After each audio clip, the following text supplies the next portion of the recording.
Bonjour tout le monde, alors aujourd'hui on part à 5 plongeurs, 3 plongeurs expérimentés, Phil, Christophe que je ne présente plus et ma pomme, et 2 plongeurs de passage britanniques, anglais. Donc je suis deuxième à me mettre à l'eau, derrière Phil. On a prévu de se poser à une douzaine de mètres et puis d'attendre le reste de la palanquée. Ce sera plus confortable qu'en surface parce qu'aujourd'hui la météo n'est vraiment pas avec nous. Il y a une très forte houle. On est bien secoué malgré qu'on soit parti sur un site qui est assez abrité. Mais la mer est tout de même relativement agitée et c'est pas très confortable en surface, donc on préfère descendre et on va se mettre à 12 mètres environ en attendant le reste de la palanquée qui descendra avec Christophe.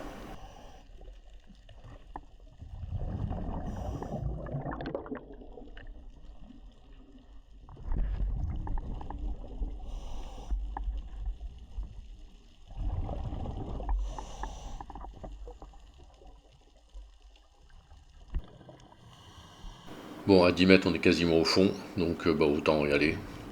Au moins on verra les poissons, ça nous passera le temps. En attendant le reste de la palanquée. Donc le grappin est là, il y a quelques poissons, ça anime un peu. Je regarde vers le haut. Ah, je ne vois pas Christophe arriver avec les 2 Britanniques. Bon, on va continuer à faire des ronds dans l'eau. On s'éloigne pas trop du mouillage quand même pour pas le perdre de vue. Phil fait la même chose que moi. On reste à vue quand même parce que l'eau est pas très très claire. Je regarde vers le haut toujours. Ça fait bien 5 minutes qu'on est là et toujours rien. Doit se passer quelque chose certainement. D'ailleurs, Phil me fait comprendre que lui aussi il se dit qu'il se passe sûrement quelque chose en surface. Ouais, ouais, sûrement, ouais. Il y a quelque chose. Bon, on va bien voir. 6 minutes, 7 minutes. Ah, voilà Christophe. Mais il est tout seul. Étrange. Bon, j'étais remonté un peu pour le trouver. On redescend vers Phil qui est toujours au fond. Et on va peut-être pouvoir commencer, mais ce qui m'étonne, c'est que en me retournant, je vois pas les Anglais. Je vois que Christophe. Bizarre. Bon, personne n'a l'air de s'inquiéter, alors je regarde quand même vers le haut et je vois pas arriver nos 2 plongeurs anglais. Bon, étrange. Ah, Christophe me fait signe, alors là on le voit pas sur l'image, mais il me fait signe qu'il y a quelque chose qui est pas normal. Et là j'entends un bruit de moteur. Écoutez bien, vous allez entendre le moteur du bateau. Une fois.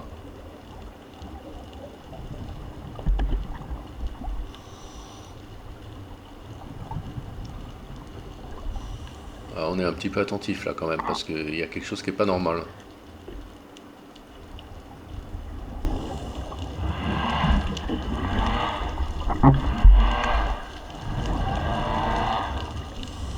Là on a clairement entendu 4 coups de moteur, donc ça veut dire qu'il faut remonter, il se passe quelque chose. Allez hop, surface.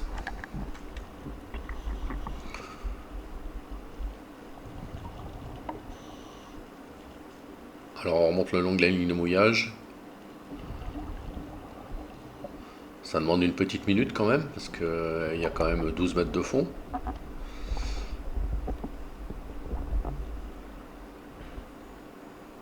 Et on retourne à la surface, et là, je comprends rapidement ce qui s'est passé.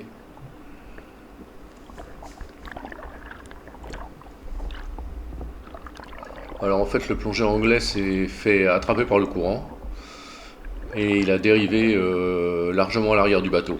Donc les équipiers du bateau, le El Hadj, notre skipper et son matelot Seni, lui ont lancé une ligne de vie, ils l'ont rapatrié, ils l'ont récupéré. Et là, je l'aide à récupérer la ligne de mouillage. Et on va redescendre. Visiblement, la plongeuse anglaise a renoncé. J'apprendrai plus tard qu'elle a trouvé que les conditions étaient pas bonnes pour elle. Ce que je peux comprendre, hein, parce que c'était franchement pas terrible.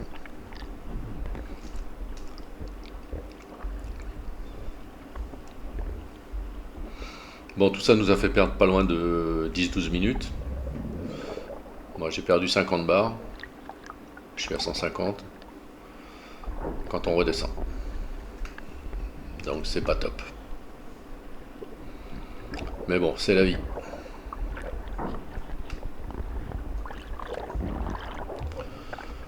Alors, tout ça est assez agité, hein. Je laisse les images comme elles sont, mais c'est difficile à filmer parce qu'il y a du ressac, on est secoué. C'est pas facile de faire des images.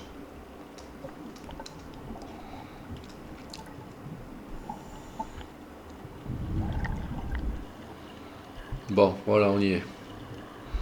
Christophe décroche le mouillage, le grappin.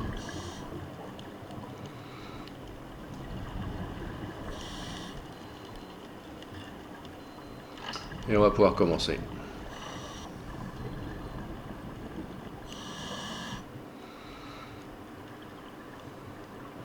Bon, l'eau est pas terrible, hein, avec le temps qu'il y a en ce moment, le ressac fort et la houle de fond, bah ça soulève le sable et la visie est franchement pas terrible. Enfin bon, il y a un peu de poisson quand même, c'est assez joli.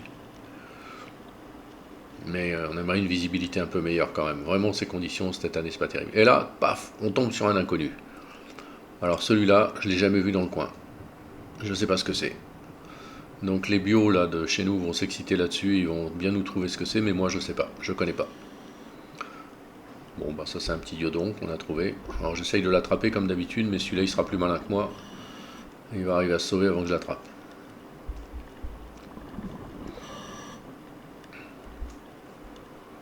Bon c'est du petit poisson, mais bon, il y a du poisson au moins. Mais la visie est franchement pas terrible quoi. Bon là Christophe s'inquiète pour l'air de son anglais là. Il va voir, ouais. Bah oui parce qu'il a dû consommer pas mal. Bon là on est sur 17 mètres, là on le voit, hein, 27 minutes de plongée déjà. Et là je trouve une petite rascasse avec un crabe flèche. Alors là j'ai mis la séquence au ralenti 10 fois pour qu'on puisse apercevoir la rascasse. Voilà, ça n'a pas duré longtemps. Et là maintenant je vais vous le remettre à vitesse réelle. Et vous allez voir que bah, il faut avoir l'œil, ça va très vite. Voilà, hop, elle a disparu. Un petit poisson ange. Christophe est remonté avec l'anglais parce qu'il avait plus d'air. Et moi j'ai continué avec Phil, on a gratté une bonne dizaine de minutes. Mais bon, sincèrement, on n'a pas trouvé grand-chose. Bon, c'était sympa, mais